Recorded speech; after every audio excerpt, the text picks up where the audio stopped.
आप सब लोग अगर आप क्लास 12th में आए हो तो आपको बहुत ज्यादा कंफ्यूजन हो रही होगी कि आखिरकार सीयूईटी एंट्रेंस एग्जाम होता क्या है, किसको ये एग्जाम देना चाहिए, इस एग्जाम के थ्रू आप कौन कौन सी यूनिवर्सिटीज को टारगेट कर सकते हो, इस एग्जाम का पूरा प्रॉपर स्ट्रक्चर क्या होता है, शेड्यूल क्या होता है, उन सभी चीजों को लेकर आई एम श्योर आपको बहुत सारी कंफ्यूजन होगी। तो इस वीडियो को एंड तक देखना, आपकी जितनी भी सारी कंफ्यूजन है सीयूईटी को लेकर वो आपको जो है क्लियर हो जाएगी। तो सबसे पहले अगर हम बात करें, जो सीयूईटी एग्जाम है ये एक नेशनल लेवल एग्जाम है।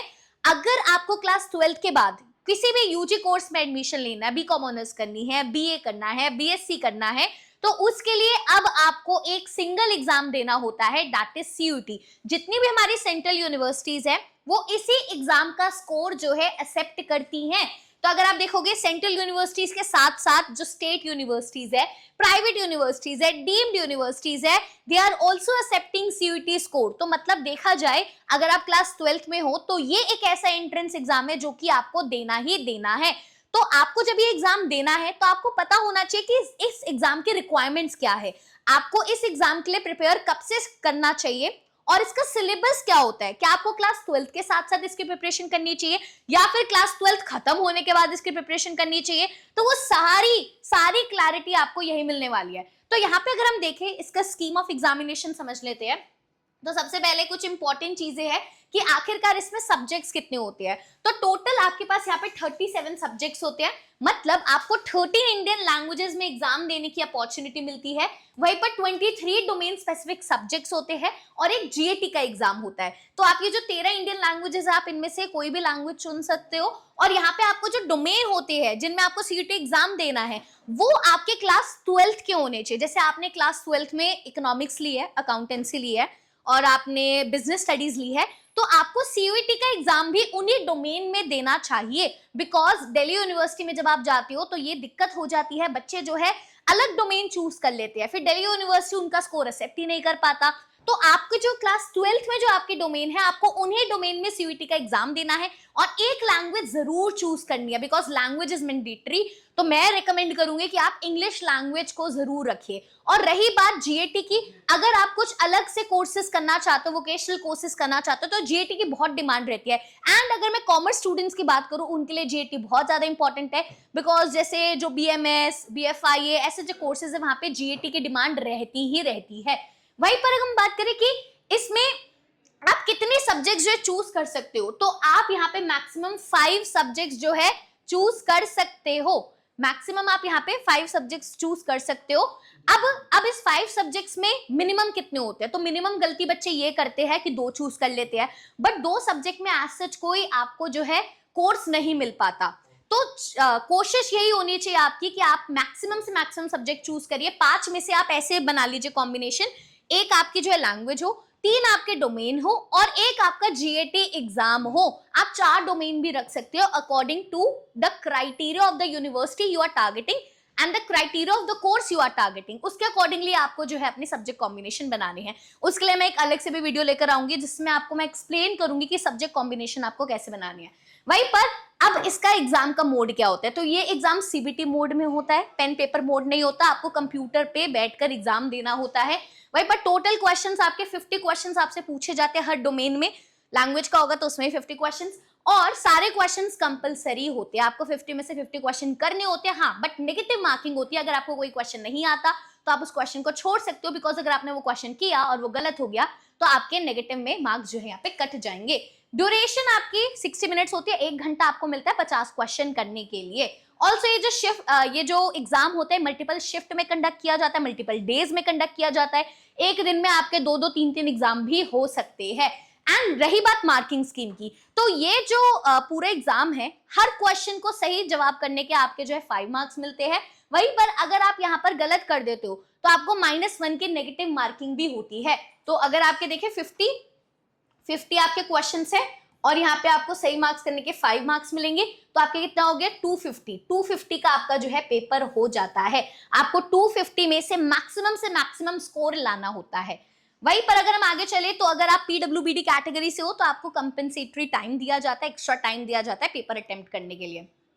अब मोड ऑफ एग्जामिनेशन मैंने आपको पहले ही बता दिया, ये जो पेपर होता है कंप्यूटर बेस्ड टेस्ट होता है, पेन पेपर मोड में नहीं होता है, सीबीटी मोड में होता है। वहीं पर पैटर्न एमसीक्यूज, यहाँ पे आपको जो 50 क्वेश्चंस मैंने आपको बताए थे वो एमसीक्यूज पूछे जाते हैं। 50 एमसीक्यूज आपसे पूछे जाते हैं, टाइम आपको 60 मिनट्स दिए जाते हैं। तो यहाँ पे आपकी स्पीड और एक्यूरेसी दोनों मैटर करती है।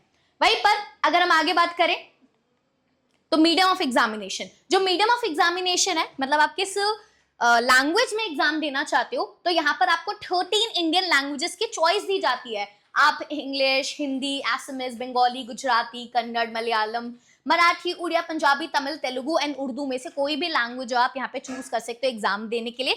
जो क्वेश्चन पेपर होगा, एक तो आपने जो लैंग्वेज चूज करी है उसमें होगा और इंग्लिश में तो होगा ही होगा, तो उसके अकॉर्डिंगली आपको जो है चूज करना है। ये मीडियम ऑफ एग्जामिनेशन में सब्जेक्ट चूज करने की बात नहीं कर रही कि आप एग्जाम किस मोड में देना चाहते हो। आपको अगर बंगाल से हो, आपको ज्यादातर यहाँ पे बंगाली सूट करती है, तो आपका जो इवन डोमेन के सब्जेक्ट्स है वो भी आप बंगाली में देना चाहते हो, मैं उसके बारे में यहाँ पे बात कर रही हूँ। ठीक है, तो शेड्यूल क्या रहता है एग्जामिनेशन का, तो ये शेड्यूल वैसे 2026 का मैं आपको बता रही हूँ बिकॉज 2027 का रिलीज बाद में होगा, तो आपको बट एक आइडिया मिल जाएगा कि किस तरीके से यहाँ पर जो है एग्जाम कब होता है। तो एग्जाम जो होता है वो 11 to 31 मई, मतलब मई जून के महीने में आपको सीयूटी का एग्जाम देना होता है। आपके क्लास 12 के एग्जाम्स खत्म हो जाते हैं और आपका रिजल्ट भी ऑलमोस्ट जो है आ ही जाता है, तो यहाँ पर तब आपका एग्जाम होता है।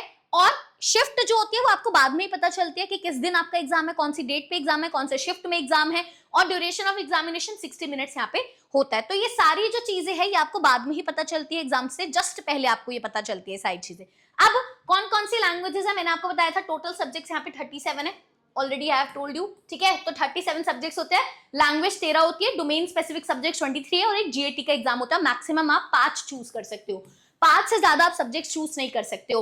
अब डोमेन में कौन कौन से आते हैं, आपके पास ये सारे डोमेन होते हैं, accountancy, agriculture, anthropology, biology, business studies, chemistry, environmental science, economics, computer science, geography, history, home science, knowledge, tradition, practices in India, mass media, mathematics, ये सारे सब्जेक्ट्स आपके पास होते हैं। तो सब्जेक्ट्स वही चूज करना जो क्लास 12th में पढ़ रहे हो, गलती मत करना, मैं बार बार रिपीट कर रही हूँ, बहुत सारे बच्चे इसी में गलती कर देते हो, पूरा साल उनका वेस्ट हो जाता है।